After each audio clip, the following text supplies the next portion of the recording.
sumingit. Patay. Dadaan ako baka bigla pang may sumirit. Mainit ang ulo ko at magulo ang isip, dahil ako ay nagising sa panaginip.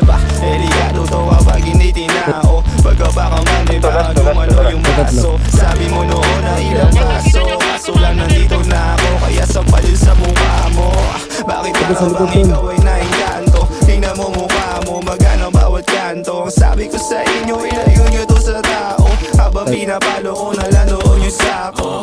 Teka lang ulit paabot nung inhila, yung ilong ko vacuum na nagiging erasa. Kinikinig na naman sa tama para kung tinensa, tapos sinabayan ko ng dab sa pool. Malahimik kalasi sa bawal kaya walkie zigzag. Paningin ko para lahat ang upuan binbag, pero kung may laman pa yan ang kinamahit at kaya wag mo na palangin na itesting ubo si Joseph Black sa akin. Pag may nawala wag mo nang hahanapin, kasi yung pake ko parang wala din sa akin. Kahit naglabas ka pa ng ballpen, lakong isusulasan ko meron man shit happens. 1 up, 2 down, speed mo nila sa kitchen. 8 lines straight, sabayan mo pa na pilsen. Samakan mo na din na tatlong pang doon sa break bed. Goosebumps pagkasama, di ka mapipit. Sit back, pero di relax. Amat ko ngayon, Hello.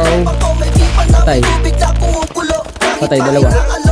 Ayoko niyan, pero di ibig sabihin yan. Di kaya sabayan, kahit na ano pa yan. Patay, tol. Akin na yan, ako yan. Dakan-dakan ang Patay, itin sa tol. may bukas sa harapan.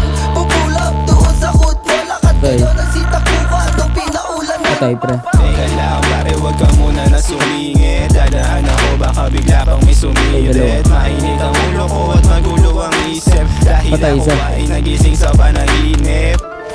Patay isa. Patay na, nanginginig ako, tol.